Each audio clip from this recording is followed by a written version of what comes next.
118페이지 장기부의 특별공제를 보겠습니다. 일단 뭐 얘는 작년에도 개정됐고 올해도 개정됐고 뭐 어떻게든 문제에 언급될 확률은 되게 높습니다. 그렇죠? 일단 뭐는 보셔야 돼요. 장기 보유 특별공제. 얘는 뭐 해주는 거라겠죠? 물가 상승분 빼주는 거다. 일단 여기 출발하셔야 되면 항상 자 그러면 장기 보유니까 당연히 뭘 하셔야 되겠어요? 보유해야죠. 근데 몇 년 이상 보유하셔야 돼요? 3년 이상. 그죠? 기본적으로 보유기간 3년 이상이 되어야 됩니다. 그죠? 그래서 우리 교재 118페이지 보시면 4번에 양도소득금액 계산에서 장기부의 특별공제 나오죠? 자, 가로 안에 뭐라고 되어 있습니까? 거주자, 비거주자 모두 적용이라고 되어 있죠. 이 무슨 뜻이에요? 거주자도 되고 비거주자도 공제를 받을 수 있다는 얘기죠. 거주자는 뭘 거주자로 합니까? 우리나라에 주소가 있거나 일과세 기간이 며칠 이상 183일 이상 거주를 둔 자. 그럼 비거주는 그게 아닌 자죠. 그러면 얘가 비거주자도 장기부를 해주겠다는 얘기죠. 제가 이거 안젤리나 졸리는 누가 봐도 비거주자죠. 근데 걔가 인천 송도 아파트를 팔았다는 얘기잖아. 그럼 장기부에 해준다 안 해준다? 해준다. 왜? 우리나라 걸 팔았으니까. 그 얘기죠. 그죠? 자, 그 다음에 그 적용 대상 나오죠. 등기치고 3년 이상 부연. 얘는 최소 보유기간이 몇 년 이상해야 돼요? 3년 이상해야 되고 토지, 건물, 조합원, 입주권입니다. 이때 토지의 가로 안에 뭐라고 되어 있어요? 비사업용 토지 포함. 그걸 제가 왜 써줬냐면 비사업용 토지는 장기 보유가 안 된다. 그럼 맞았다는 사람 되게 많아요. 왠지 비사업용 토지는 장기를 안 해줄 것 같아. 됩니다. 돼요? 그러니까 비사업용 되고 토지, 건물, 조합원, 입주권. 자, 여기서 입주권이 나옵니다. 입주권 다시 한번 또 설명하겠습니다. 입주권 나온 두 가지는 꼭 기억하셔야 됩니다. 이게 뭐라겠어요? 재개발, 재건축, 조합, 입주권 말한다고 했잖아요. 그러니까 다른 게 아니고 우리 세법에 나오는 이거는 재개발이나 재건축을 하게 되면 우리 공법에 배우는 거죠. 무엇을 설립한다? 조합을 설립한다 했죠. 조합. 공법 배웠죠? 조합. 그럼 얘가 이 재건축에 동의를 하게 되면 얘는 뭐가 되는 거야? 이 조합의 조합원이 된다 그랬죠. 조합원. 그죠? 그럼 이 정비법에 도시 주거환경 정비법에 이 사업 시행 절차가 나온다 했잖아요. 그러면 얘가 뭘 해야 돼요? 어쩌고저쩌고 한 다음에 여기다가 관리처분 계획 인가라는 게 있죠? 요게 떨어지면 뭐예요? 철거하고 이제 새로 건물을 주택을 짓게 되죠. 그럼 얘가 철거가 되면 갑은 저 조합의 조합원이잖아요. 그죠? 그럼 조합원에 뭘 준다고요? 나중에 얘가 완공되면 여기에 입주할 수 있는 권리 말 그대로입니다. 그냥 그 입주권. 그래도 입주권인 거예요. 그럼 뭐 전문용어로 딱지라고도 하기도 막 그러죠. 자, 그럼 이걸 팔았다는 얘기잖아 지금. 그죠? 그럼 이걸 팔면 뭘 해주겠다는 거예요? 장기 보유 특별공제를 해주겠다는 뜻이잖아요. 근데 여기서 문제는 보유기간입니다. 얘가 여기서부터 여기까지 5년 보유했고 입주권 상태로 여기서 1년을 보유하다 팔았다 이런 의미라겠죠. 자, 그럼 얘는 장기 보유 특별공제가 했을 때 보유기간이 몇 년이다? 이 얘기죠. 5년이다. 5년. 여기는 안 들어가요. 팔긴 입주권을 팔았는데 얘는 안 들어가요. 왜냐면 원래 장기 보유 특별공제는 부동산만 돼요. 입주권은 부동산이 아니죠. 그 얘는 왜? 근데 부동산 아닌데 왜 해줘요? 얘가 이 아파트를 가지고 있다 팔고 이걸 산 게 아니잖아요. 원래 아파트를 가지고 있었잖아. 그죠? 그러다가 여기까지 가지고 있다 여기서부터 입주권으로 바뀐 거잖아. 그러니까 얘가 부동산 상태로 5년 동안 보유했었잖아. 이만큼 해줘야죠. 왜냐면 이때 팔아버렸으면 장기 보유 됐을 거 아니에요. 그래서 여기까지 해주는 거야. 그래서 우리가 항상 입주권 나오면 관리처분계 인가란 말 꼭 기억하셔야 합니다. 그러면 예를 들면 조합은 입주권을 양도했대. 보유기간을 어디까지 계산하니 그러면 그 부동산 취득일로부터 입주권 양도를 그러시면 안 되고 관리처분계 인가일까지라고 이해를 하셔야 되는 거예요. 그럼 얘는 양도 차익도 어디까지 구하니 그럼 뭐라고 해야 돼요? 관리처분 이래야 됩니다. 또 하나는 이 입주권 현재 누구 겁니까? 갑 거죠? 갑이 얘한테 이렇게 팔았다는 얘기죠? 자, 얘는 장기 보유 되죠? 얘는요. 을은 갑으로부터 뭘 산 거예요? 조합원 입주권을 샀죠. 그럼 나중에 얘가 그 입주권을 팔게 되면 을은 장기 보유 된다 안 된다? 안 된다. 얘는 부동산을 보유한 바가 없지. 그래서 두 가지예요. 조합원으로부터 취득한 건 제외, 공제 안 되고 관리, 처분 개인가. 요 말은 꼭 기억을 해주셔야 됩니다. 그래서 거기 교재 다시 보시면 건물 조합원 입주권 하고 가로 안에 뭐라고 되어 있어요? 조합원으로부터 취득한 것은 지회. 그 얘기지. 그리고 안 되는 경우 있죠? 뭐 미등기는 무조건 안 됩니다. 미등기. 그리고 가로 안에 조정 대상 지역의 몇 주택 이상? 2주택 이상 안 되고. 서울의 2주택 이상은 장기 부여 안 되죠. 그리고 외국에 있는 건 장기 부여 된다 안 된다? 외국 걸 팔면 안 해줘요. 왜 안 해줘요? 우리나라 물가 상승분 빼주는 거라 했잖아. 장기 부여는. 그러니까 외국에 있는 거 팔았는데 거기 물가 상승 되든지 말든지 우리가 신경 쓸 일이 없는 거지. 그래서 국외 자산은 안 되는 겁니다. 그럼 이제 공제를 얼마 해주느냐? 그거 나왔죠. 일반 자산. 공제율이 어떻게 돼요? 일반적인 경우는 이렇게 돼 있죠. 자, 그러니까 지금 얘기잖아요. 보세요. 얘가 장기 부유인데 몇 년 이상이라고요? 3년 이상이 되고요. 그죠? 특별공제란 말은 너도 나도 해준다는 뜻이 아니라겠잖아요. 특별이니까 공제 대상이 한정돼 있다. 걔가 누구다? 부동산, 토지건물 입주권이라 했죠. 안 되는 거 뭐 있어요? 미등기 안 되고 조정의 2주택 안 되고 국외자산은 안 된다겠죠. 그럼 얼마를 공제해 주느냐? 이렇게 돼 있죠. 자, 일반 자산은 얼마요? 6에서 30%입니다. 자, 그럼 얘가 물가 상승분을 빼주는 건데 일반적인 부동산은 최저 6%에서 최대 30% 해준다는 뜻이잖아요. 그러면 얘는 1년에 몇 %를 공제해 준다는 뜻이겠어요? 2%죠. 왜 3년부터 받으니까 3이 6해서 몇 년 이상이면 15년. 그죠? 15년. 그럼 최대 몇 프로? 30% 이렇게 1년에 2% 물가 올라갔다고 보는 겁니다. 자, 근데 문제 때 이렇게 돼요. 상가 건물을 20년 부여하고 팔았대요. 장기부여 특별공제 몇 %입니까? 20년.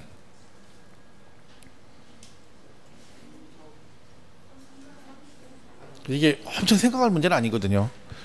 이는 40? 저것이 저렇게 물어볼 때는 40이 아니란 얘기인데 뭔가 함정 이렇게 생각하면 안 돼요. 그냥 바로 안 돼. 왜? 30%. 얘가 이 얘기라고요. 최대가 30이야. 그럼 15년이잖아요. 15년 넘어가면 더 이상 안 해주는 거예요.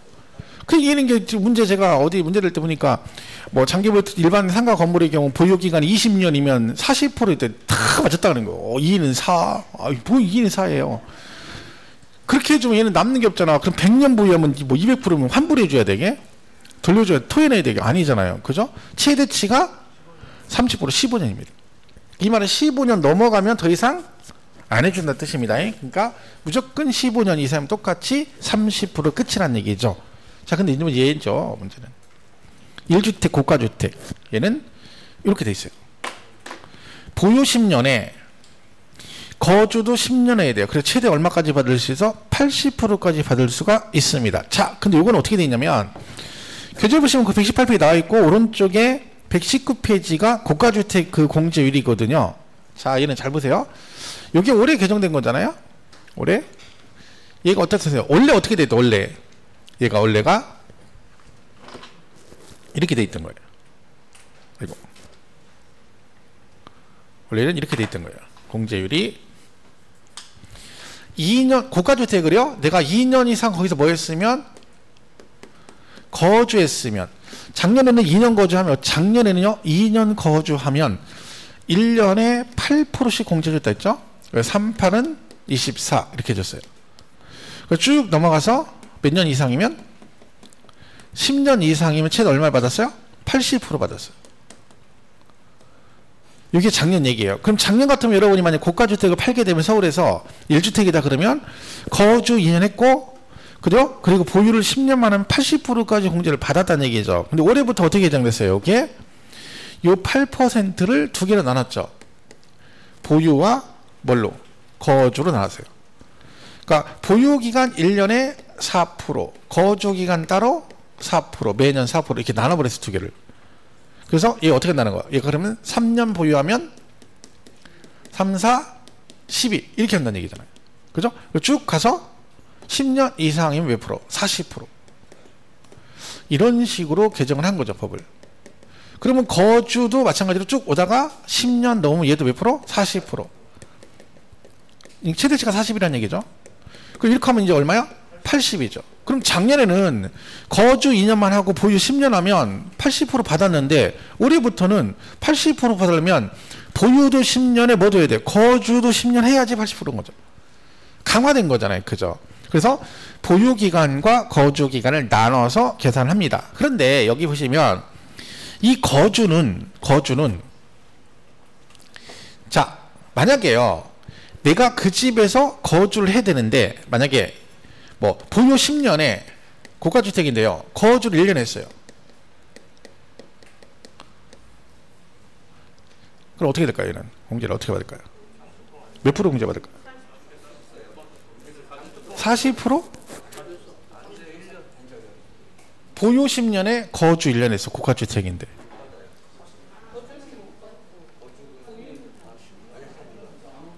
장기 보유 특별공제는요?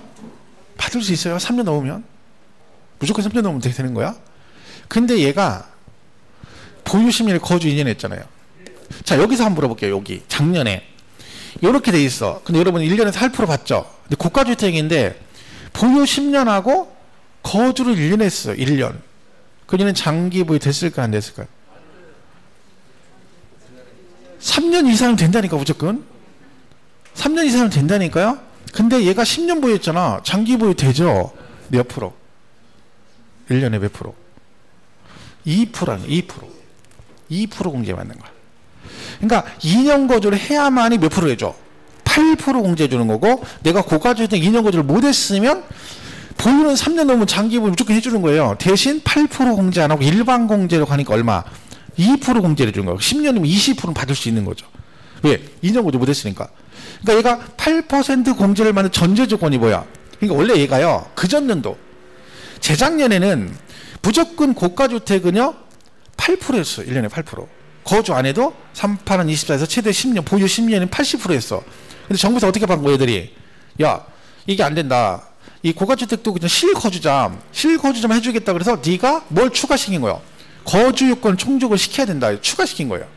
그럼 너도 이제, 그래서 작년에 뭐라고 정했어? 그전엔 2년 거주 안 해도 되지만 이제 작년부터는 2년 거주를 했을 때만 8% 공제가 된다. 그럼 2년 거주를 못하면 8% 공제를 안 해주겠다는 얘기지.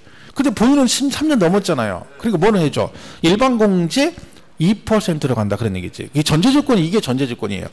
이걸 왜? 이걸 추가시킨 거잖아. 이거 2년 거주 못하면 이거 안 해주겠다는 얘기잖아. 이걸 안 한다는 얘기는 공제를 안 해주겠다는 아니죠. 왜? 3년 넘으면 해주니까 일반 공제로 간다는 뜻이지. 그럼 여기도 마찬가지잖아요. 보세요. 얘가 8%짜리를 어떻게 나눈 거야? 4% 나눈 거잖아. 이 8% 하려면 뭘 전제로 했어? 거주 2년을 전제로 했을 때 8%잖아요. 그럼 여기서 2년 거주가 안 돼버리면 여기서 8% 이거 하려면 이거 적용 안 했잖아. 마찬가지. 얘도 2년 거주 못하면 이거 안 해줍니다. 얘하고 똑같이 가는 거야. 일반 공제하고. 그래서 얘는 거주를 2년 해야 되는 거야. 그래서 얘는 거주 기간이, 그래서 우리가 몇 년부터 시작해요? 얘는 3년부터 4%잖아요. 근데 거주는 2년 이상 거주면 여기서 4%에는 8%부터 해주는 거야. 그 다음에 3, 4, 12, 3, 50 이렇게 가는 거지. 그래서 거주는 2년부터 해주는. 그래서 그 원래 거주 2년이 기본이기 때문에 얘는 3년이 아니라 거주를 2년부터 8% 해주고, 보유는 당연히 기본이 몇 년이니까 3년이니까 3, 4, 12 이렇게 가는 겁니다. 그래서 둘 다 10년이 넘으면 최대 80% 공제를 받는데, 시험은 이런 식으로 나오는 거죠. 아주 쉬운 얘기로 보유 8년, 고가주택인데 보유 8년, 거주 5년 했대. 이는 얼마 받을 수 있을까요? 그럼 얼마를 공제받는다? 이렇게 되겠죠. 보유 8년에 거주 5년.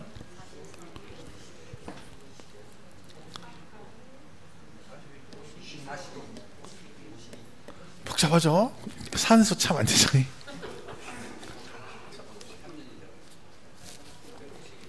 9구단이잖아요. 4, 8은 32, 4, 5, 20이잖아. 왜 이렇게 복잡해? 고가주택이니까 1년에 각각 4%잖아요. 보유 4%, 거주 4%니까 8년이니까 4, 8은 32, 4, 5, 20. 두 개 합하면 52%. 그게 끝이야. 산수 참 안 된다. 그죠? 답답하죠? 그죠? 그러니까 시험에 단순하게 나올 수 있어요. 오히려 장기보유 막 복잡하게 안 내고 그냥 1주택 고가주택의 경우 보유기간이 8년이고 거주기간 몇 년은 몇 프로 공제만 이런 식으로 한 줄만 나올 수도 있어요. 어쩌면 또 의외로 그죠? 그럼 적어도 이 개념을 알아야죠. 그죠?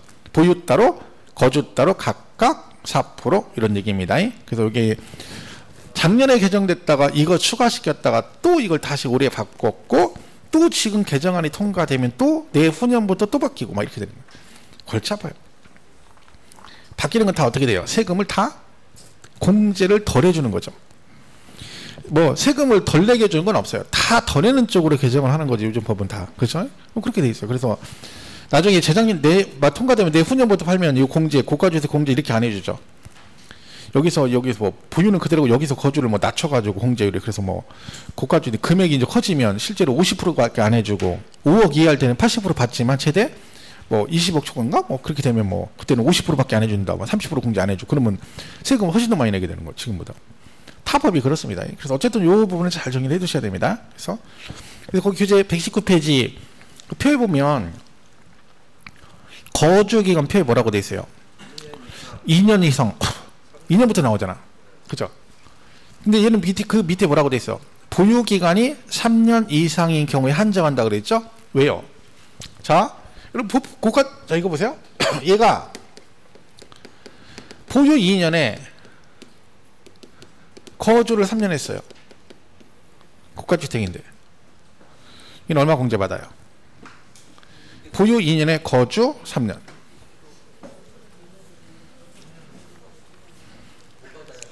안 돼요. 장기 보유 안 돼. 왜? 무조건 장기는 3년을 보유해야지 뭘 고가주택이 뭐고 따진다니까. 장기 보유 자체가 보유가 3년이 아니면 아예 안 되는 거예요. 고가주택 할아버지도 안 되는 거라니까. 그러니까 보유를 지금 2년 했잖아요. 여기서 거주 30년 해도 소용없어. 왜? 보유가 3년이 안 되면 공제가 안 된다니까요. 기본이 장기는 무조건 보유 3년 한 상태에서 그 다음에 뭘 따지는 거예요? 얘가 일반 주택인지 뭐 조정의 2주택인지 아니면 뭐 고가주택인지 그걸 따지는 거지. 보유자가 3년이 안 되면 의미가 없어요. 옛날에 그래서 우리 고가주택 얘기 나올 때 그런 거 문제 내거든요. 이렇게 기간 정해가지고 아무 생각 없이 문제 푸는 거지. 그럼 안 됩니다. 기본이 보유가 3년이다. 그래서 이렇게 되는 거죠. 자, 그래서 거기 보시면 119페이지 그 표에 그래서 그런 얘기가 있고 표 밑에 참고해 보면 얘는 뭐야? 장기 보유는 팔 때마다 공제받아요. 1년 12번을 팔아도 등기치고 3년만 보유하면 무조건 받을 수 있습니다. 그죠? 물건에 대해서 공제해 주기 때문에 그렇습니다. 그래서 정리하면 이런 거죠. 그래서 다시 이런 거잖아요. 그죠? 이렇게 돼 있고 자, 이게 이제 공제 기본 공제율이고 2년 15년 이상 최대 30%고 자, 여기에요. 여러분 조심할 게 하나 있습니다. 이 뻔한 얘기지만 여기 이제 숫자에 겁나 민감하잖아요. 그 나중에 어디서 틀려요? 이거 잘 봐야 돼요.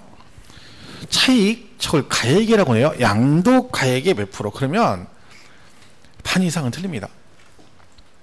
문제 풀 때 조심해야 돼요. 본인이 틀려본 경험이 있을 거예요. 그러면 자꾸 정리를 하셔야 돼요.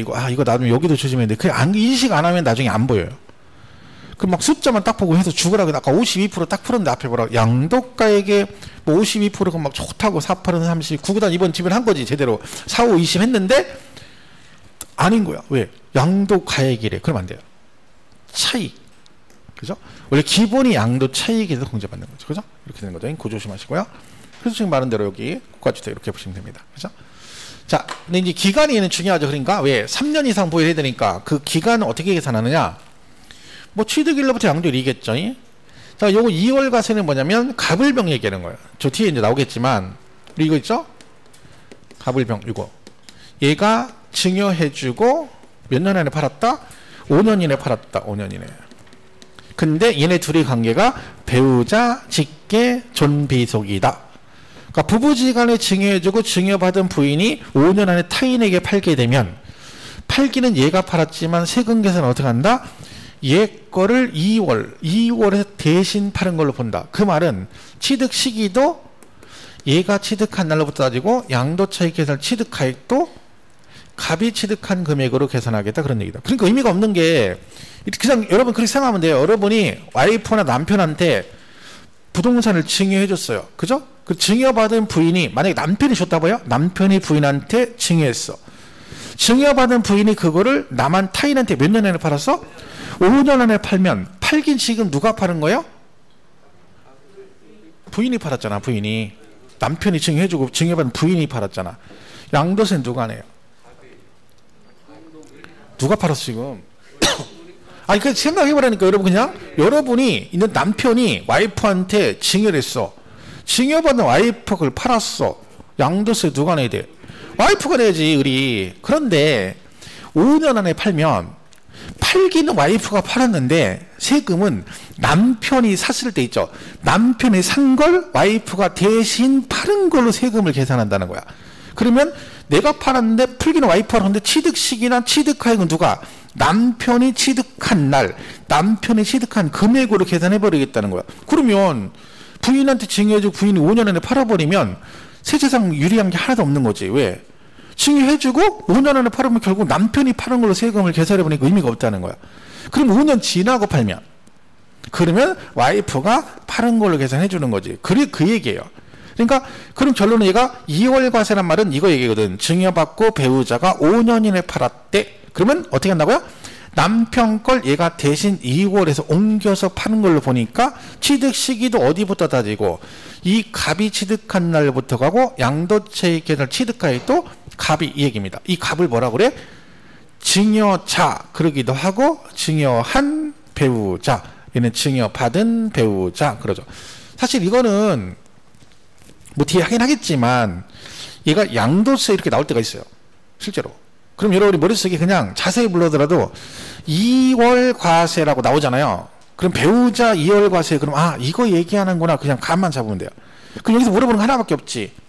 장기부의 특별고니까 뭘 물어보겠어요?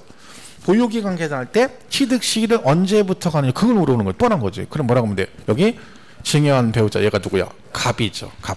남편. 그죠? 이렇게 되면 돼요. 자, 보시면 되고.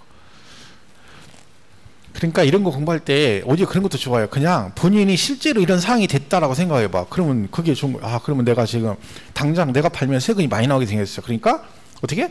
와이프한테 증여해줘. 그럼 증여세는 부부지간 6억까지 증여세 안 내니까 증여해준 다음에 와이프가 팔면 세금이 줄겠지. 근데 팔았더니 뭐래요? 국세청에서 야 남편 네가 파는 걸 계산해. 왜? 그랬더니 너 5년 안에 팔았잖아. 아 그래요? 아 5년에 팔면 안 되는 거야? 안 되는 거야. 왜?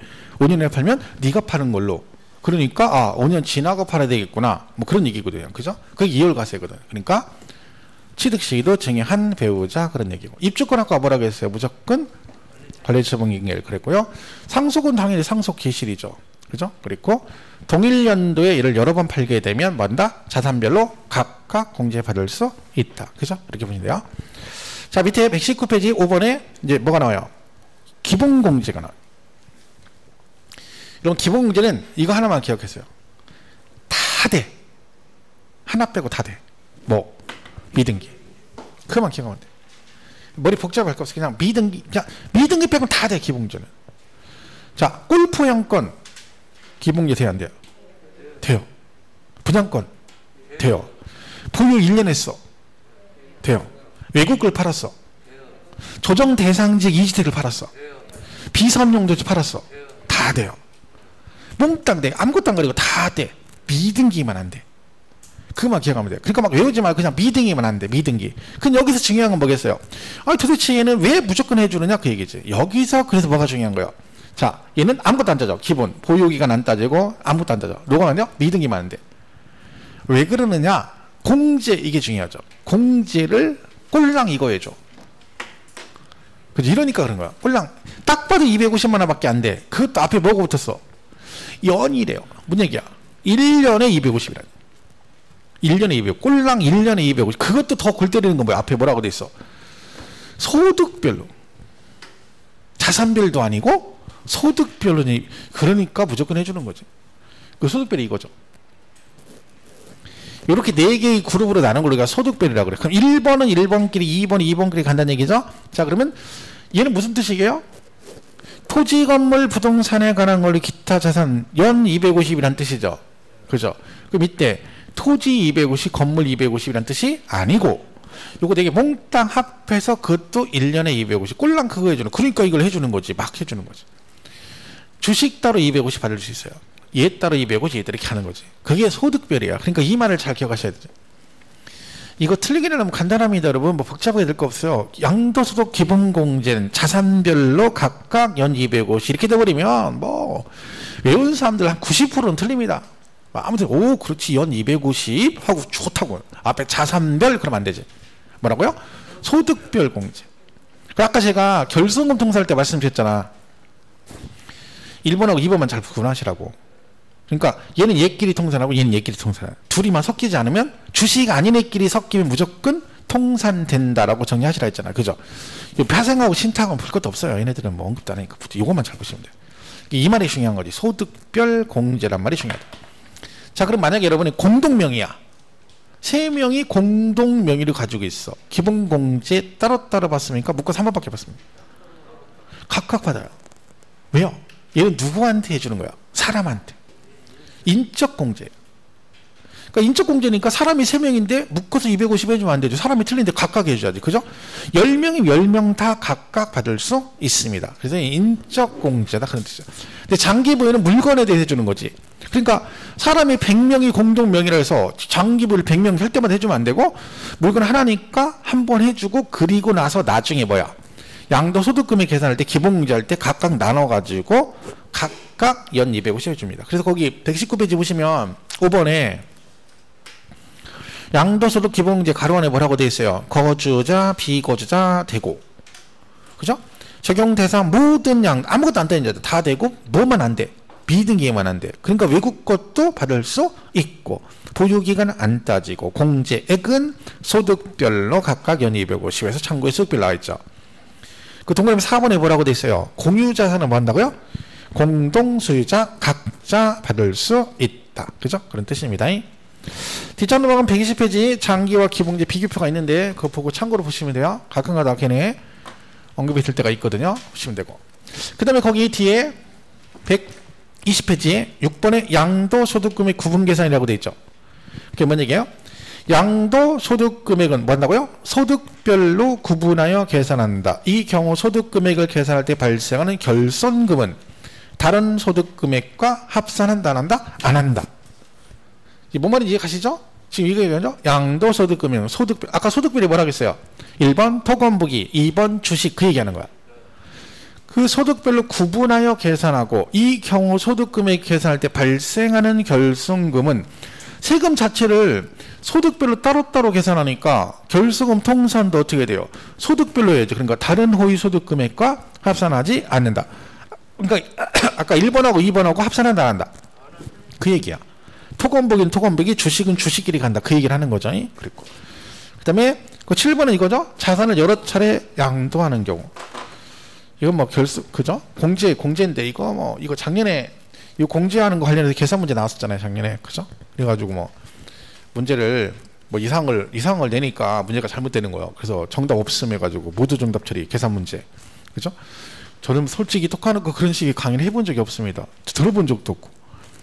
이걸 이렇게 계산한다라는 걸 들어본 적이 없어요. 선생님들도 강의를 안 하죠. 한 명도 왜 그거 나오지도 않는 거고. 근데 실제이견이 또 어서 막 좋다고 내가지고 법조문 보니까 그런 게 있거든. 그러니까 막 얼마나 노심초사에 됐겠어. 그럼 뿌듯했겠죠. 내일 한번 죽어봐라. 자기가 죽었어? 왜? 잘못 내가지고 안 낸 걸 내가니까 잘못 내가지고 그죠? 그래가지고 모두 정답 없으면 다 맞는 걸 내줬죠. 그죠? 그 바람에 작년에 뭐 많이 붙었죠. 덕분에 하나 차이로 떨어진 문 중에서 2차 그게 몇 문제입니까? 복수 정답도 아니고 몽땅 맞는 걸로 해주니까 거기 걸린 사람들은 하나 차이로 떨어진 사람은 뭐 많이 붙었겠죠. 그 작년에 그 때문에 많이 꽤 붙었을 거래요. 그거 안 그러면 뭐 한 10,000명도 안 됐을 거래요. 그거 아니었으면. 그죠? 그 운뛰기. 근데 그 운뛰기 따르면 안 돼. 내가 실력대에서 싸우면 되지. 그 운뛰기 해가지고 막 야 나 이거 해가지고 그때 붙어 이게 그게 뭐가 좋아. 그죠? 깔끔하게 가다만 딱 밥했을 때 나 점수 남어. 뭐 한 3-4개는 남어 여유 있게. 그리고 푹 자야지. 막 하나 간당간당하고 막 머릿속에 막 계속 복잡한 거야. 그때 세법 하나 뭐 고친 것 같은데 그게 고쳤나 안 고쳤나 막 머리 막 복잡하게 시작하는 거. 왜 그거 한번 삐끗하면 훅 가는데 하고 막 잠도 못 자 악몽 꾸고 한 달 내내. 그걸 왜 그렇게 하냐고요. 지금 좀 잠 들자고 조금만 노력해서 하나 더 맞으면 되잖아. 근데 그런 사람이 있거든. 막 딱점이에요. 딱점은 진짜 악몽 꿉니다. 딱점. 가다음에 딱 60이면 별 생각 다 들어요. 그거 그때 하나 고쳤는데 안 고쳤나? 제대로 고쳤나? 마킹 잘했나? 별 생각이 다 들어. 얼마나 스트레스 받아. 떨어진 사람은 그날만 열받아. 그날만. 그리고 그 다음 포기해. 근데 딱점은 시험 발표 날 때까지 한 달 내내 고민해. 한 달 내내 약 먹고 술 먹다가도 가만있어 뭐 그때 쓴 거 아니야? 느닷없이 그때 공법 그거 막 이러고 있는 거야. 계속 그래요. 그 얼마나 미치겠는 거 사람이. 그게 참 안타깝죠. 근데 그럴 필요가 없어요. 지금 하면 돼. 지금 절실함이 없으면 이 시험 붙을 수가 없습니다. 그 절실함이라는 게 꼭 이거를 뭐 따서 내가 목숨 거 잃은 거 아니고 그냥 그 정도는 돼야죠. 내가 이거 못 따면 우리 식구 다 굶어 죽는다. 뭐 그게 극단적인 얘기지만 그런 마음이 있으면 떨어질 수가 없어요, 여러분. 근데 그런 게 없어요, 여러분. 물론 그러시겠지만 속으로 그런 게 있는 거지. 막말 하다 안 되면 뭐라 그래요? 내가 뭐 이거 안 한다고 뭐 굶어 죽는 거 아니고 그냥 안 하면 때려치면 되고 아니면 내년 한번 이런 식으로 생각하면 안 돼요. 그때가 저기 하더라도 시험 볼 때까지는 막 진짜 꼭 붙어야지 이런 마음이 있어야죠. 그래야 공부를 해도 똑같은 공부를 해도 머리에 더 잘 들어오고 그러지. 안 그러면 좀만 힘들면 뭐라 그래. 에휴 오늘 좀 쉬어. 맨날 쉬어? 오늘 좀 쉬어. 오늘 여기까지 했으니까 오늘 좀 피고 아이고 됐어. 오늘 2시간 했으니까 됐고 오늘 좀 쉬고 그래서 뭐하고 오늘 야구나 봐. 아이고 간만에 야구 한번 보고 축구 보고 뭐하고 아이고 간만에 술 한잔. 그러면 맨날 하는 게 많아. 간만에 술도 먹어 뭣도 봐 공부는 어떻게 해 언제 뭐 다 하다 공부를 짬내서 시간 짬내서 공부하는 게 아니라 그죠? 시간 남은 공부하는 게 아니에요. 없는 시간을 만들어서 해야 되는 거잖아. 그죠? 그거만 좀 하세요. 뭐 속으로 그래 너는 그런 얘기 하지 마시고 그건 마찬가지예요. 제가 말했잖아. 저는 공인중개사라고. 여러분 똑같이 공부해서 열악한 환경에서 공부해서 합격한 사람이라니까. 그죠? 그 여러분의 그래서 수준이 격이 달라요. 나는 공인중개사니까 공인중개사. 여러분 아니고. 그러니까 제 말을 들어야지. 기분 나빠도 합격하셔서 기분 나쁘면 합격하세요. 합격 와가지고 다음 나 강의할 때 와가지고 막 뭐라 그래. 이씨 나왔어 그래요. 그때 가서 그 전까지는 기분 나빠도 할 수 없어요. 그냥 해야지. 아직 더럽고 치사해도 그래도 내가 두고 보자. 너 합격하면 두고 보자. 이러시라니까. 근데 그때 와서 그런 사람 없어. 왜 그죠? 많아야 되는데. 떨어지면 창피해서 안 하고 붙으면 또 뭐라 그래. 붙었으면 기분 좋아가지고 막 또 선생님 덕분이다 뭐 이런 얘기 그저 인사치레 하고 그러거든요. 그러니까 잘했으면 좋겠어요. 그죠?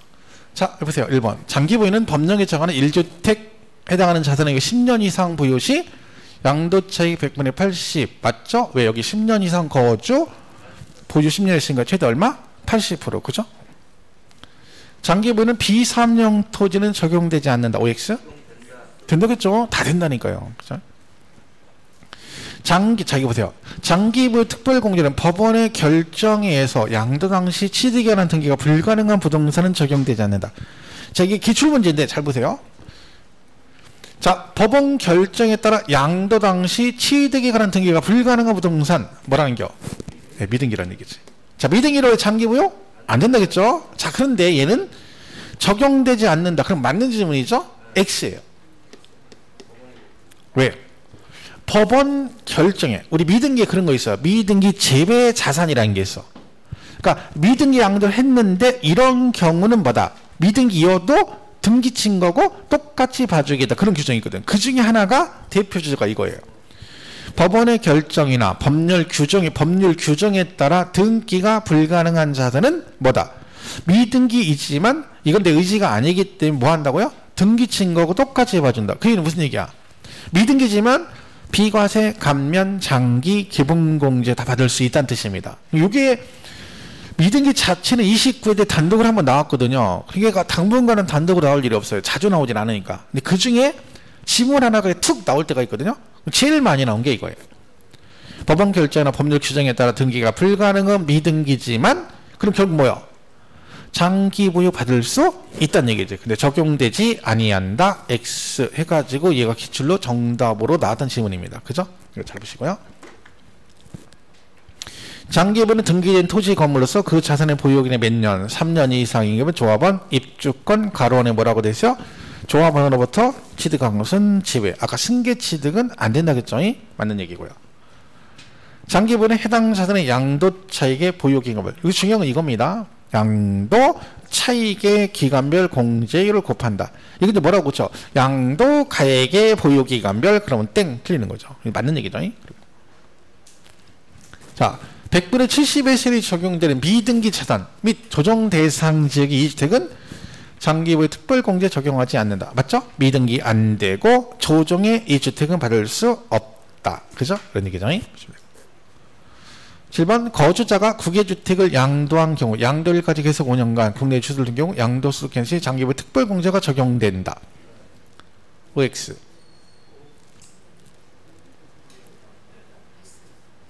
안 된다고 했잖아. 국외자산은 안 된다니까. 국외자산은. 그래서 또 심각하게 그런 거죠. 공부 좀 하시는 분은 뭐라 그래요? 국외자산 양도시 그렇지 거주자 기준 몇 년 이상 5년 이상 우리나라에 주소 또는 거소를 둔 자 해가지고 막 여기서 꽂혀가지고 그렇게 계속해서 그렇지 5년 됐어? 그럼 되는 거야? 그럼 안 되죠. 국외자산은 5년 이상 주소 또는 거소를 둔 경우에만 납세 의무가 있는 건 맞죠. 하지만 뭐는 안 된다 했어. 장기부는 안 된다 했잖아. 국외자산 장기부에 안 된다고 했잖아 아까. 우리나라 물가 상승률. 여기서 키포인트는 외국에 있는 걸 팔았을 때 장기부가 되느냐 그 얘기라는 거야. 안 되잖아요. 근데 장기부 특별공제가 적용된다? 틀렸잖아. 아까 그랬잖아요. 여러분이 국외자산 안 된다고. 우리나라 물가 상승분이니까 그 얘기하고 있는 거지 지금. 그죠? 틀렸죠. 그죠? 공제 적용된다? 땡. 됐죠? 양도세 과세 대상이 국내 소재 등기된 토지 건물을 같은 연도 중에 양도 시기를 달리하여 양도한 경우에도 기본공제는 연 250 공제한다. 토지 건물을 같은 올해 토지 팔고 건물 팔았다는 얘기죠. 그러기는 뭐야? 같은 그룹이니까 어떻게? 연 250 맞지. 이게 약간 지저분하게 나오면 이렇게 나와요. 같은 연도가 아니라 토지 건물을 양도 연도를 달리하여 이렇게 나왔어. 그럼 어떻게 돼? 각각 연 250. 그리고 가로치고 오라거나 위에 다른 부동산은 뭐 다른 양도 자산 없는 걸로 가정을 해놓고 이것만 팔았다는 얘기지. 그럼 이게 뭔 얘기야? 올해 토지 팔고 내년에 건물 팔았다는 얘기잖아. 그럼 각각 연 250이겠죠. 연도가 다르면 왜 연으로 가니까 그죠? 얘는 근데 같은 연도 중에 올해 양도 시기를 달리하는 같은 올해 1월 달에 팔고 뭐 7월 달에 팔았다 이런 의미잖아요. 그러면 같은 연도에 팔았으니까 연 250이 되겠지만 그럴 수도 있습니다. 저기죠. 국내 거주자가 토지와 주식을 팔 때 각각 발생한 결손금은 통산한다 안 한다? 안 한다 그랬잖아요. 왜? 주식 들어가면 아니라 했잖아. 아까 한 얘기 이해가시죠? 결손금 통산할 때 주식이 들어가면 주식은 주식끼리만 되는 건데 주식하고 다른 애가 무조건 안 된다 했잖아. 내가 주식이 아니고 얘 말고 다른 애가 나왔다? 그럼 무조건 통산한다. 그러면 되고 주식이 끼면 안 된다 했잖아. 토지와 주식은 그룹이 다르잖아요. 얘는 토지는 1번에 들어가고 주식은 2번이잖아. 그게 소득별이잖아. 1번하고 2번은 통산 안 된다고 했잖아. 그 얘기야 이게. 시험 많이 나왔던 얘기야 이거. 그죠? X죠 X. 자 이렇게 보시면 됩니다. 그래서 정리하시고. 자 그다음 123페이지 양도소득금의 계산통계라는 게 있어요. 이건 작년에 사실 시험에 그 부당행위 계산부인 규정이 시험에 출제가 됐었어요. 근데 단독으로는 안 나왔고 5개 질문 중에 3개를 그걸 집어넣고 그걸 정답으로 내긴 했습니다. 그래서 뭐 간단하게 한번 설명을 하겠습니다. 자, 아까 한 얘기죠. 배우자 직계준비소가 뭐 2월 과세, 그죠? 그러니까 이 2월 과세라면 아까 2월에는 배우자하고 직계존비속 간에를 말해요. 이런 얘기죠. 이렇게 해서 갑이 아까 얘기죠. 을한테 뭐 해주고, 을한테 증여해주고, 이 증여받은 얘가 병한테 팔았어. 근데 몇 년 안에 팔았어? 5년이네. 그 얘기죠. 얘가 증여해주고 그런 얘기죠. 근데 얘가 둘의 관계가 무슨 관계다? 배우자 직계 존비속. 그러니까 부부지간이나 부모 자식 간에 증여해주고 증여받은 그 배우자 등이 타인에게 5년 안에 팔았을 때 그 얘기입니다. 자 그럼 이때 어떻게 한다 했죠? 이거를 5년 이내 팔아버리면 2월 과세 뭐라고요? 팔긴 누가 팔았다고 했죠? 얘가 팔았는데 세금 계산은 어떻게 한다? 2월이 뭐예요? 2월 넘긴다는 얘기 그죠? 그러니까 얘 거를 이쪽으로 2월에서 얘가 대신 파는 걸로 본다는 얘기지. 그 얘기 아까. 그러니까 결론 아까 뭐라 했어요? 취득 시기와 취득가액을 누가? 이 갑이 취득한 걸로 세금을 계산하겠다 그 얘기죠. 그러니까 만약에 1999년에 이걸 1억에 사서 가지고 있다가 와이프한테 2018년도에 6억에 뭘 해줬어? 증여해줬어요. 그 증여받은 와이프가 2021년에 이걸 8억에 팔았다. 예를 들면 이런 얘기입니다. 그럴 수 있죠. 자, 그럼 이때 양도가액은 얼마예요? 지금 누가 팔았어요? 갑을 병 중에 을이 팔았잖아. 누구한테? 병한테. 얼마에? 그게 8억이잖아. 그 양도가액은 8억인데 취득가액은 얼마로 간다는 얘기야? 그렇죠. 얘기해요. 이렇게 간다는 얘기야. 이렇게. 팔긴 을이 팔았는데 세금은 2월에서니까 남편이 취득한 금액으로 세금 계산. 그럼 1억에. 그럼 언제? 취득 시기도 1999년으로 간다는 얘기지. 그럼 세금 계산 어떻게 하는 거야? 1999년에 1억에 취득해서 얼마에? 2021년에 8억에 파는 걸로 세금을 계산해서 양도세는 누가 낼까요? 을이 내는 거야. 팔긴 얘가 팔았잖아요. 얘가 증여를 받았잖아. 그럼 부부지간이나 부모 자식 간에 증여할 수 있나요? 있죠. 세금만 내면 정상적인 증여입니다. 그럼 이 증여 자체는 정상적으로 법적으로 합법한 거기 때문에 와이프가 증여로 취득한 거죠. 그럼 정상적으로 취득해서 얘한테 팔은 거니까 양도는 얘가 한 거야. 그래서 양도세 얘가 내는 거예요. 납세의무자는 얘예요. 근데 세금을 5년 안에 팔면 2월에서 계산해서 그 세금을 얘가 낸다. 그런 뜻입니다. 이게 이제 2월 가세요. 그러니까 제일 기본은 그거예요. 이게 나오면 보유기간하고 취득가액 할 때 전부 다 갑이 증여한 배우자가 취득한 날로부터 간다. 이거는 꼭 기억을 하고 가야 돼요. 만약에 나오면. 이걸 아까 장기보유 특별히 이 얘기잖아요. 그죠? 그럼 여기서 그러면 남편이 지금 작전이 이게 생각이 틀린 거예요. 왜? 자기가 직접 팔면 세금 많이 나오니까 와이프한테 증여했어? 6억에 증여하면 6억까지는 배우자 공제받거든. 10년 합산해서. 그럼 증여 3푼도 안 내고 취득세만 낸 다음에 이렇게 팔아버리면 양도차익 확 줄어버리잖아요. 그게 계획이었는데 그런 줄 알고 부인한테 증여했는데 뭐야? 문제가 뭐야? 주변 얘기 들어보니까 뭐라 그래? 이제 팔라고 하니까 야, 너 와이프한테 증여한 지금 몇 년 됐어? 얼마 안 됐어. 한 3년 됐어. 그랬더니 너 지금 팔면 소용없어. 왜? 너 지금 팔면 네가 파는 걸로 계산해. 이렇게 되는 거지. 왜? 그랬더니 5년이나 팔면 그렇게 한대. 이렇게 된 거야. 그 남편은 이제 뭐야? 계획에 차질이 생긴 거지. 왜? 세금 줄이려고 와이프한테 돌렸는지 이렇게 된 거야. 그럼 이거 어떻게 해요? 세금 줄이려면 이 원인을 제거해야 된다. 원인. 이 원인이 뭐예요?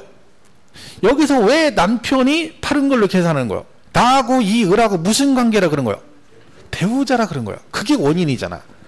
그 원인을 제거해야지. 어떻게? 이혼해. 이혼하는 거예요. 원인 제공됐잖아. 왜? 이제 제거됐죠. 왜? 이제 배우자 아니잖아. 그럼 어떻게 돼? 그래도 소용없어요. 이혼해도 5년이나 팔면 여전히 이혼했어도 이렇게 계산합니다. 그러니까 이혼해도 5년 안에 이혼하면 소용없는 거지. 근데 돌아가시면 할 수 없는 거지. 증여해주고 배우자가 돌아가셨어요. 그래서 5년 안에 팔았어. 그때는 혼인관계 소멸된 건 돌아가신 건 어쩔 수 없잖아요. 근데 이혼은 윗장이혼 같은 걸 할 수 있기 때문에 인정이 안 됩니다. 그래서 이혼해도 소용이 없는 거지. 결국 뭐 이혼만 한 거지. 결론은. 그 와이프는 잘 됐지 뭐. 왜? 부동산 일이 넘어왔잖아. 자기 앞으로 넘어와서 팔았잖아. 이혼했어. 그럼 이제 그리고 남편하고는 다시 안 보면 되는 거지. 뭐 서류상 이혼됐고, 그죠? 이제 얼굴만 한번 끝나는 거지. 자동 이혼되고 위자료 받은 거니까 이런 게 깔끔하게 해결하면 되는 거지, 그죠?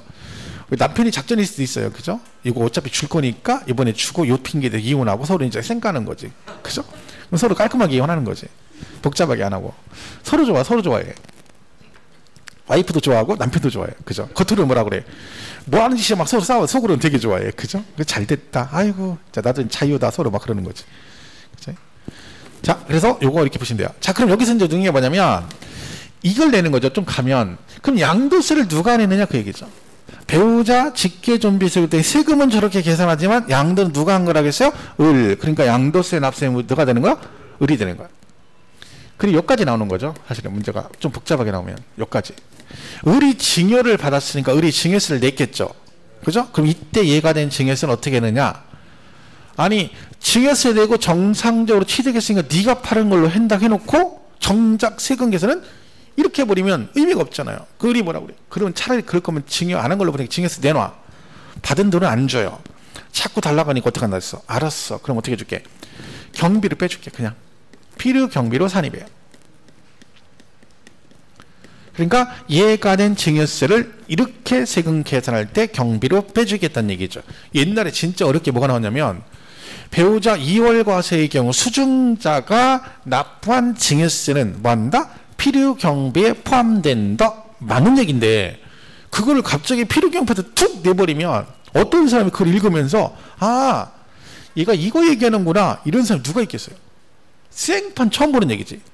여기서 배울 때는 분명히 맞는 얘기잖아. 필요경비 사안이 받는다. 근데 필요경비파트에 이걸 쭉 내버리면 그거 읽으면서 이게 이걸 의미하네 하는 사람 한 명도 없죠. 처음 보는 얘기죠. 와가지고 안 배운 거 나왔다고 이제 막 그렇게 되는 거죠. 그렇죠? 요 두 가지입니다. 양도세 납세 의무자고 증여세 처리 문제 이렇게 되는 거야. 자, 근데 얘네 여기서 끝이면 좋은데 얘네 둘이 무슨 관계라? 특수관계 이게 있는 거죠. 특수관계. 자, 배우자 직계준비속은 특수관계인이 아니에요. 부부지간 부모자식은 특수관계인이 들어가 안 들어가? 당연히 들어가죠.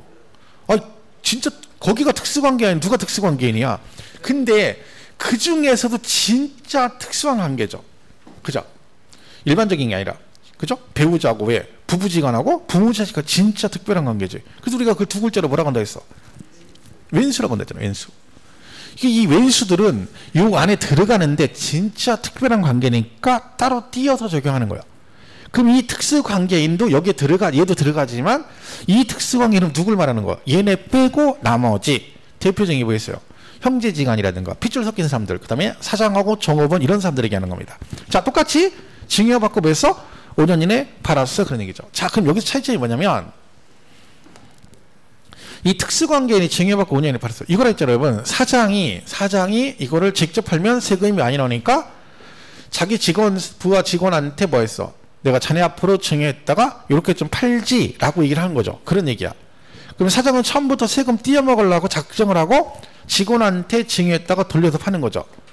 그럼 이걸 우리가 뭐라고 하면 우회양도라고 그래요. 직접 안 팔고 이렇게 돌려서 판다. 그래서 뭐라 그래? 우회양도 그래요. 특수관계. 그럼 여기서 문제가 뭐냐면 이 을이 지금 얘가 사장이고 얘가 종업원이잖아요. 그럼 종업원이 사장 말을 거부할 수가 없잖아요. 그래서 할 수 없이 알았어 하고 얘가 받아서 팔았어. 자, 이때 그럼 어떻게 한다? 이때는 이 을이 증여를 받았잖아요. 근데 이 증여, 얘가 을이 증여 받은 걸 인정은 안 해요. 그럼 얘가 증여로 취득을 해서 팔았는데 법적으로는 얘가 증여 받은 것 자체를 인정 안 해. 그러면 을의 취득은 인정 안 한다는 얘기지. 그녀는 빠지는 거지. 왜? 이렇게 갔는데 얘는 얘가 한 거 인정 안 한다는 얘기야. 얘는 빠져. 그럼 누구하고 누구밖에 안 남아?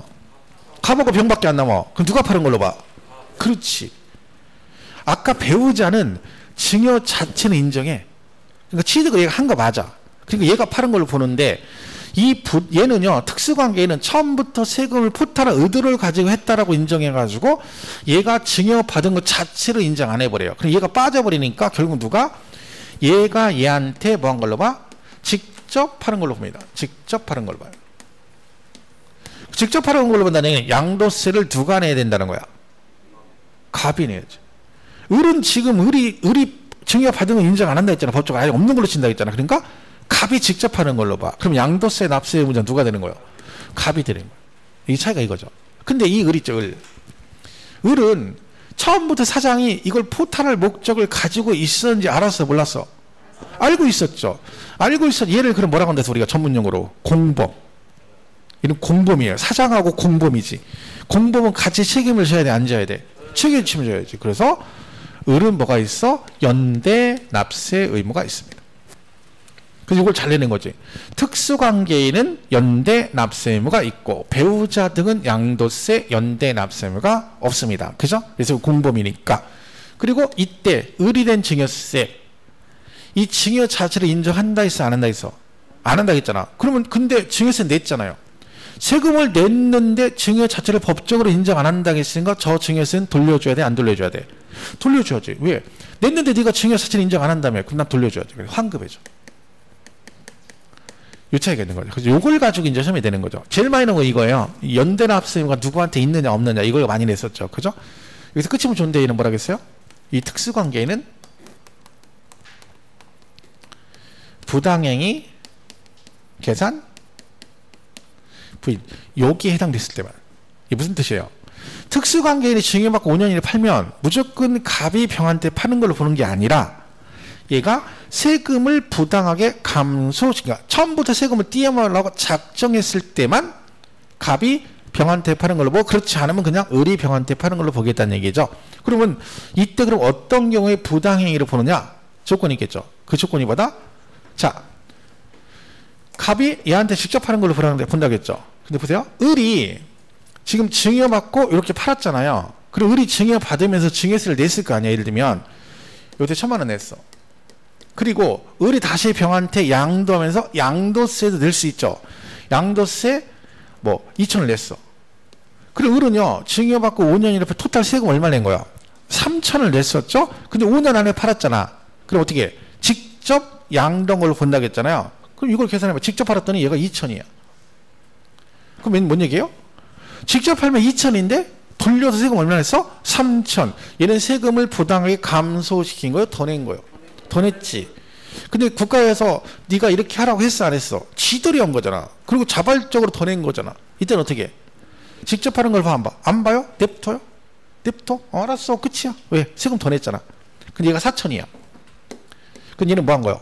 세금을 부당하게 감소시킨 거죠. 왜? 직접 팔면 4,000을 내야 되는데 돌려서 얼마밖에 안 내서 3,000. 얘는 부당행위예요. 그러면 얘가 이거 한 거 부인 인정하지 않고 얘가 직접 파는 걸로 본다. 결론은 이 조건이 뭐예요? 얘가 낸 증여세와 양도세를 합한 금액하고 직접 팔아 계산한 이 금액하고 해서 뭐가 더 클 때만 얘가 더 클 때만 부당행위로 봐서 직접 파는 걸로 봅니다. 그래서 근데 배우자는 그런 거 없어요. 배우자는 뭐 세금 풀탁 의도가 있거나 상관없어. 무조건 증여받고 5년 이내 팔면 이걸 이율해서 파는 걸로 보는 거고, 특수관계인은 우회양도 하긴 하는데 얘가 세금을 부당하게 감소시키기로 인정이 되었을 때만 이렇게 간다. 이렇게 되는 거죠. 이거 되게 복잡하죠. 근데 장려시험에는 이게 나왔어요. 이 부당행위가 하나 더 있거든요. 특수관계인, 저가 양도, 고가 양수라는 게 있어요. 이게 작년에 이걸 냈어 시험에. 자, 무슨 얘기냐면 갑이 을하고 특수관계인이에요. 근데 저가 양도는 뭐예요? 원래 금액 낮은 금액을 다운게 썼다는 얘기죠. 그래서 얘가 시가가 10억짜리인데 시가 10억짜리인데 동생한테 8억에 양도한 걸로 세금을 신고한 거지. 원래 10억에 팔았는데 계약서는 얼마? 다운 계약서 8억에 파는 걸로 신고한 거예요. 아니면 고가 양수는 거꾸로죠. 시가 8억짜리인데 얘가 얼마에? 10억에 취득한 거로 신고했어. 왜요? 아까 위에 거는 갑이 양도세 주려고 다운 쓴 거고, 이번에는 을은, 밑에 거는 을이 얘한테 취득가를 높여서 한 다음에 나중에 을이 팔 때 양도 차익 주려고 한 거죠. 이랬을 때 이거를 저가 양도, 고가 양수 그럽니다. 이때 그러면 얘는 지금 양도가액이 8억이고 이건 취득가액이 10억으로 신고했다는 얘기죠. 얘가 근데 뭐에 해당되면, 부당행위에 해당되면 얘네가 신고한 거 인정하지 않고 시가로 세금을 계산하겠다 그런 뜻이죠. 그럼 얘도 뭐가 있어요? 부당행위가 어떤 경우 조건이 있겠죠. 그 조건이 뭐다? 요 차액. 요 차액이 얼마? 3억 이상 차이가 나거나 또는 시가의 5% 이상 차이 나면, 둘 중에 하나에 해당되면 부당행위로 봅니다. 그러면요, 자 위에 거 볼게요. 얘가 지금 10억짜리를 저가 양도 8억 했죠? 그럼 양도가액 8억으로 신고했는데 차익이 얼마예요? 이거죠. 3억 차이는 안 났죠? 근데 시가가 10억인데 5%면 5천만 원이잖아. 넘게 차이 났죠? 그럼 얘는 부당행위지. 그럼 너는 세금을 부당하게 감소시킨 걸로 봐서 네가 신고한 양도가액 8억 부인 인정하지 않고 얼마로 간다? 10억으로 간다. 그럼 10억으로 계산합니다. 밑에도 마찬가지죠. 마찬가지. 취득가액을 10억에 신고했어. 자, 차익이 얼마야? 얘도 2억 원 차이 나죠? 3억 차이는 안 났죠? 시가에 얼마? 8억에 5%면 4천 넘게 차이 났죠? 그럼 어떻게 돼? 부당행위지. 그럼 얘가 신고한 취득가액 10억 부인 인정하지 않고 얼마로? 8억으로 간다. 이렇게 되는 거예요. 그래서 요 조건이 이제 있는데 작년 시험에 이게 정답이었어요. 그 문제 지문에는 제 기억이 정확히 안 나는데 5억 차이가 5억 차이 난다 이렇게 나왔어 지문에. 그러면 3억 이상 차이 난 거죠? 그럼 뭐예요? 부당행위지. 그럼 뭘로게? 시가로 계산한다. 정답 해가 나온 적이 있습니다. 그래서 이거는 제가 볼 때 올해 시험에 또 언급이 될까 싶진 않아요. 작년에 어쨌든 단독으로 안 나왔지만 지문 3개가 나왔기 때문에 지금 와서 여러분 이거 하려면 머리 지진나는 거지. 왜? 이 가성비가 떨어지잖아요. 가성비. 시간차는 겁나게 맞춘다는 보장 없고, 그죠? 나올 확률이 많지 않고. 그러니까 이런 것들은. 근데 최소한의 것만 본다 치면은 어쨌든 얘가 배우자 이월과 이렇게 나오면 취득 시기 취득하행 두고 공통은 갑의 시점으로 간다. 요 정도. 아까 장기보유 특별공제 나올 때 그 정도만 보시면 될 것 같아요. 그래 아니면 내가 좀 해야 되겠다 그러면 골라서 그냥 하세요. 하나만. 예를 들면 나는 이것만 할게. 나오면 배우자일 때는 양쪽 얘가 이때는 얘인데 이 배우자는 연대 남사이 없고 누구만 특수관계만 있다 이런 식으로 골라가면 돼요. 근데 저는 뭐 그때 권하진 않습니다. 그래서 이거는 뭐 여기까지 맞추려고 공부하면 머리 아프죠. 이거 할 시간에 다른 거 2개 맞힐 공부를 할 수 있거든요. 그죠? 그러니까 뭐 나오면 할 수 없지만 근데 굳이 그럴 필요 없을 것 같아요. 작년에 또 언급이 돼 있으니까 그렇게 넘어가시면 돼요. 그래서 뭐 124페이지 뭐 비기표까지 있는데 뭐 그냥 줄치금을 읽을 필요 없을 것 같습니다. 자, 그렇다 보시면 되고. 자, 여기까지 하고 잠깐 쉬었다가 125페이지 세율 있죠? 여기부터 하겠습니다. 이게 더 중요하죠? 잠시.